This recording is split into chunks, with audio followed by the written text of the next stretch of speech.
Welcome back to Carneades.org. Today we're going to be continuing with our series 4 weeks of famous philosophers. In this video we're going to be looking at John Locke, father of empiricism, champion of revolutionaries, and founder of liberalism.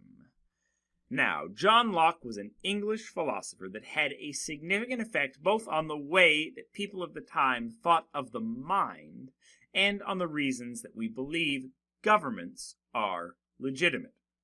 His philosophy of empiricism, that all knowledge comes from experience, stood in stark contrast to the rationalism of Descartes, which claimed that knowledge may come from something other than experience.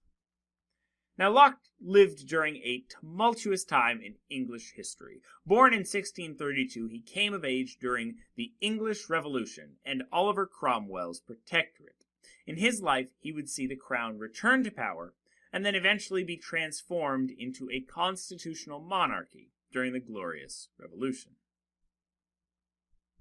Locke studied medicine under Robert Boyle of Boyles Law, and he's credited with using his medical understanding to save the life of the Earl of Shaftesbury when serving as his personal physician.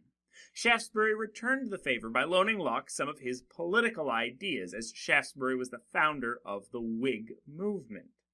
Locke served under Shaftesbury as secretary of the Board of Trade and Plantations and secretary to the Lords Proprietor of Carolina. Locke wrote 2 famous works in his life, one on politics and one on epistemology. His work on politics was known as 2 Treatises of Government. One of the central ideas in the treatises regarded the legitimacy of a government. I'm not going to explain everything about these treatises here, just give you a brief summary of this one central point. In the first treatise, he argued against using a king's divine right, or a monarch's divine right, as a way to legitimize government. In the second, he argued that governments are in fact given legitimacy not by divine right, but by the consent of the governed, and that the population had not only the right, but the responsibility to mount a revolution if the government was not serving the people, or if the government failed to live up to that social contract. Locke did a lot of work as well in social contract theory and kind of those liberal ideas, and for many of his politics is considered the father of liberalism. And it's interesting because these were the very same principles that guided the Glorious Revolution, as it replaced the absolute power of a monarch who got their idea of power from divine right with a constitutional monarchy which gave the monarch power only through a social contract with the people. Locke was one of the first empiricists. They claimed, in contrast to the rationalists, that the only way to gain knowledge was through experience. In his book, An Essay Concerning Human Understanding, Locke famously claimed that the mind is a blank slate, or a tabula rasa, when we are born.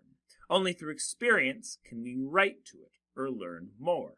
We can't merely by reflection or by some kind of divine intervention gain any kind of knowledge. Locke also made a distinction between primary and secondary qualities. Primary qualities are those that exist without people, such as shape, number, or motion, while secondary qualities are those that require some human input, like color or sound. According to Locke, without a person to give a vibration in the air or an electromagnetic wave meaning, you do not actually have a sound or a color. You still have a vibration in the air or a particular electromagnetic wave, but it doesn't have the meaning of being a particular sound of E flat or blue. These qualities are not in the objects themselves, they are made by our mind's interaction with the objects. If a tree falls in the middle of the woods, while it may make a vibration in the air, it does not make a sound. Therefore, I give you John Locke, father of empiricism, champion of revolutionaries, and founder of liberalism. Next up, we're going to be looking at Benedict de Spinoza, also known as Baruch Spinoza. Watch this video and more here at Carneades.org, and stay tuned every single day this month for a new video on a famous philosopher. Watch this video and more at Carneades.org and stay skeptical, everybody.